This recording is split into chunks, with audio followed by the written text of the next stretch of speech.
মৰমৰ ছাত্ৰ-ছাত্ৰীসকল, আজি আমি সপ্তম শ্ৰেণীৰ বিজ্ঞান বিষয়ৰ অধ্যায় ৩ অৰ্থাৎ আহৰ পৰা কাপোৰলৈ পাঠটিৰ বিষয়ে আলোচনা কৰিম। ষষ্ঠ শ্ৰেণীত তোমালোকে ইতিমধ্যে পাই আহিছা যে আহবোৰক কি দুই ভাগত ভগাব পাৰি, প্ৰাকৃতিক আৰু সাংশ্লেষিক। প্ৰাকৃতিক আহ হ'ল যিবোৰ আহ উদ্ভিদ আৰু প্ৰাণীৰ পৰা প্ৰাকৃতিকভাৱে আহৰণ কৰা হয়, তাক কি কয়? প্ৰাকৃতিক আহ।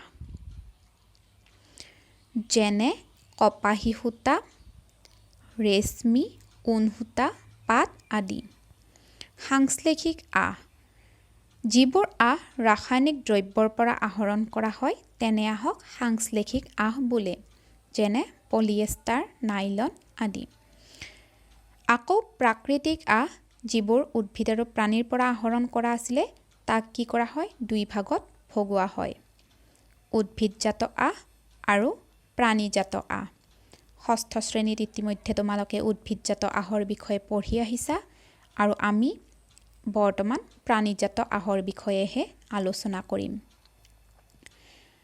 প্ৰাণীৰ আহ, ঊণ আৰু পাট, আৰু আমি বৰ্তমান ঊণৰ বিষয়ে পঢ়িম।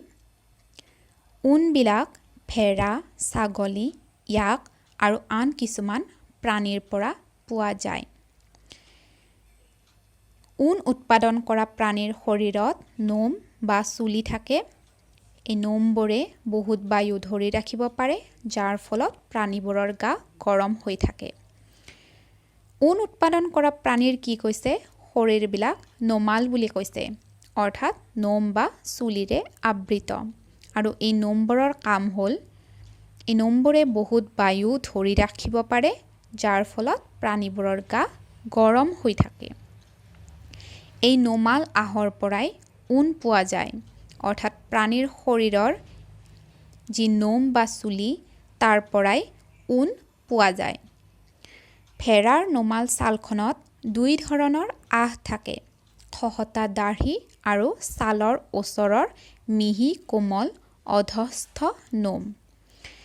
ভেড়াৰ যি নোমাল ছাল, অৰ্থাৎ ভেড়াৰ যি নোম বা চুলি থাকে, তাক কি কৰা হয়? দুই ভাগত ভাগ কৰা হয়।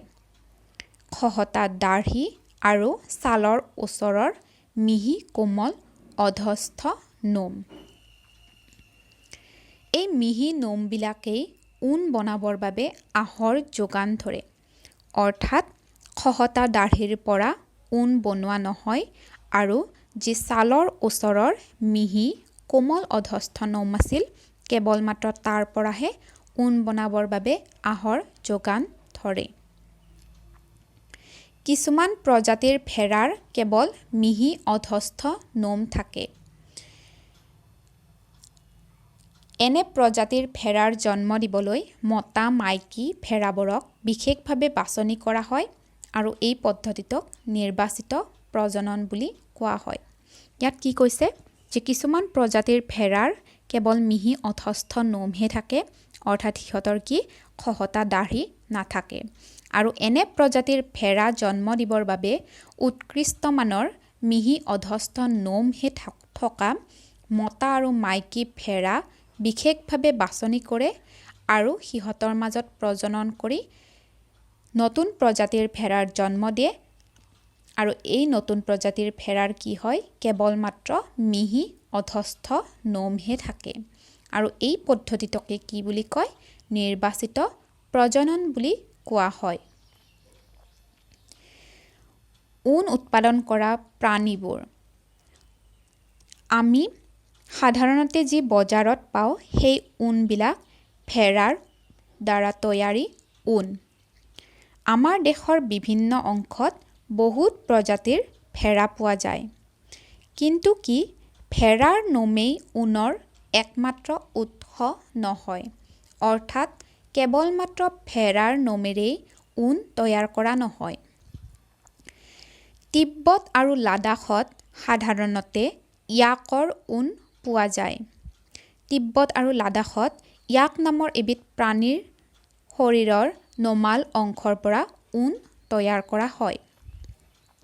এংগোৰা ঊণ জম্মু আৰু কাশ্মীৰৰ নিচিনা পাহাৰীয়া অঞ্চলবোৰতহে কেৱল পোৱা এংগোৰা নামৰ ছাগলীৰ পৰা আহৰণ কৰা হয়। অৰ্থাৎ এংগোৰা নামৰ এবিধ ঊণ আছে, যিবিধ ঊণ কেৱল মাত্ৰ এংগোৰা নামৰ ছাগলীৰ পৰাহে আহৰণ কৰা হয়। আৰু এই এংগোৰা ছাগলী জম্মু আৰু কাশ্মীৰৰ নিচিনা পাহাৰীয়া অঞ্চলবোৰতহে কেৱল পোৱা যায়। ছাগলীৰ নোমৰ পৰাও ঊণ পোৱা যায়। কাশ্মীৰী ছাগলীৰ নোমবোৰ কোমল আৰু ইয়াক চল বা আলোৱান ববলৈ ব্যৱহাৰ কৰা হয়। এই চলবোৰক পশ্মিনা চল বুলি কোৱা হয়। আমি পালোঁ ইয়াকৰ নোমৰ পৰা ঊণ তৈয়াৰ কৰা হয়। তাৰপিছত পালোঁ এংগোৰা ছাগলী। এইবাৰ কি কৈছে যে ছাগলীৰ নোমৰ পৰাও ঊণ পোৱা যায়, কিন্তু বিশেষকৈ কাশ্মীৰী ছাগলীৰ নোমবোৰ কি হয়, কোমল আৰু মিহি হয়। ইয়াক আমি কি কৰোঁ, চল বা আলোৱান ববলৈ ব্যৱহাৰ কৰোঁ। আৰু এই চলবোৰক পশ্মিনা চল বুলি কোৱা হয়। তোমালোকে নিশ্চয় পশ্মিনা চলৰ নাম শুনিছা। আৰু সেই পশ্মিনা চল কাশ্মীৰী ছাগলীৰ নোমৰ পৰা তৈয়াৰ কৰা হয়। উটৰ শৰীৰৰ নোমবোৰো ঊণ হিচাপে ব্যৱহাৰ কৰা হয়। উট দেখিছা তোমালোকে, উটৰ শৰীৰো কি নোমেৰে আবৃত, আৰু সেই নোমবোৰো ঊণ হিচাপে ব্যৱহাৰ কৰা হয়। দক্ষিণ আমেৰিকাত পোৱা লামা আৰু আলপাকাৰ পৰাও ঊণ উৎপাদন কৰা হয়। দক্ষিণ আমেৰিকাত কি বিশেষ ধৰণৰ লামা আৰু আলপাকা নামৰ প্ৰাণী আছে। সেই প্ৰাণীৰ শৰীৰো নোমেৰে আবৃত, আৰু সেই নোমৰ পৰাও ঊণ উৎপাদন কৰা হয়। তোমালোকে নিশ্চয় ভেড়া দেখিছা, ছাগলী দেখিছা আৰু উট দেখিছা, কিন্তু বহুতে হয়তো এংগোৰা ছাগলী, কাশ্মীৰী ছাগলী, লামা, আলপাকা এই প্ৰাণীকেইবিধ দেখা নাই। আৰু সেইবাবে মই তোমালোকক এই প্ৰাণীকেইবিধ দেখুৱাবলৈ কিছুমান চিত্ৰ দেখুৱাইছোঁ, চাই যাবা। ভেড়া, প্ৰথম চিত্ৰটো হ'ল ভেড়া তোমালোকে ইতিমধ্যে দেখিছা। দ্বিতীয় চিত্ৰটো হ'ল ইয়াক কি আছিলে যে তিব্বত আৰু লাডাখত ইয়াকৰ ঊণ তৈয়াৰ কৰা হয়। সাধাৰণতে তিব্বত আৰু লাডাখত কি ভেড়াৰ নহয়, ইয়াকৰ নোমৰ দ্বাৰাহে ঊণ উৎপাদন কৰা হয়। তাৰ পিছৰ চিত্ৰত দেখিছা তোমালোকে এংগোৰা ছাগলী, আৰু তাৰ পিছৰ চিত্ৰত আছে কাশ্মীৰী ছাগলী। এংগোৰা ছাগলীৰ কি আছিলে, এংগোৰা ছাগলীৰ নোমৰ পৰা এংগোৰা ঊণ উৎপাদন কৰা হয়।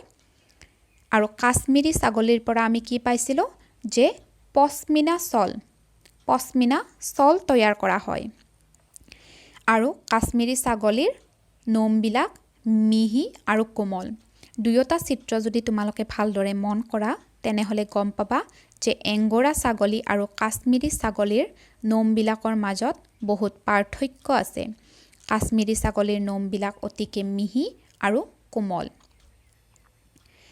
তাৰ পিছৰ চিত্ৰত দেখিছা উট, আৰু তাৰ পিছত আছে লামা। দক্ষিণ আমেৰিকাত পোৱা এই লামাৰ শৰীৰো কি নোমেৰে আবৃত, আৰু এই নোমৰ পৰাও ঊণ তৈয়াৰ কৰা হয়। দক্ষিণ আমেৰিকাত পোৱা আকৌ এটা প্ৰাণী কি আছিলে, আলপাকা, যাৰ পৰাও ঊণ উৎপাদন কৰা হয়। এই আলপাকাৰ শৰীৰো কি নোমেৰে আবৃত, আৰু এই নোমৰ পৰাই ঊণ উৎপাদন কৰা হয়। তোমালোকে নিশ্চয়কৈ ঊণ আৰু ঊণ উৎপাদন কৰা প্ৰাণীৰ বিষয়ে বুজি পাইছা। এতিয়া তোমালোকে গৃহকৰ্ম কৰিবা, অৰ্থাৎ তোমালোকক মই দুটা প্ৰশ্ন দিম। সেই প্ৰশ্ন দুটাৰ উত্তৰ তোমালোকে ঘৰত লিখি ল'বা। প্ৰথম প্ৰশ্নটো হ'ল ঊণ উৎপাদন কৰিব পৰা 5 বিধ প্ৰাণীৰ নাম লিখা। ইতিমধ্যে আমি 5 বিধতকৈ বেছিয়ে প্ৰাণীৰ বিষয়ে আলোচনা কৰিলোঁ, যাৰ পৰা ঊণ উৎপাদন কৰিব পাৰি। তাৰ ভিতৰত 5 বিধ প্ৰাণীৰ নাম লিখি ল'বা। দ্বিতীয়তে, ঊণ উৎপাদন কৰা প্ৰাণীবোৰৰ শৰীৰত কিয় ডাঠ নোমৰ আৱৰণ থাকে? তোমালোকে এই প্ৰশ্নৰ উত্তৰ কিতাপৰ পৰাও লিখিব পাৰিবা, আৰু যদি এই ভিডিঅ'টো ভালকৈ চাই লোৱা তেনেহ'লে ইয়াতো তোমালোকে এই দুয়োটা প্ৰশ্নৰে উত্তৰ ধুনীয়াকৈ পাই যাবা। ধন্যবাদ।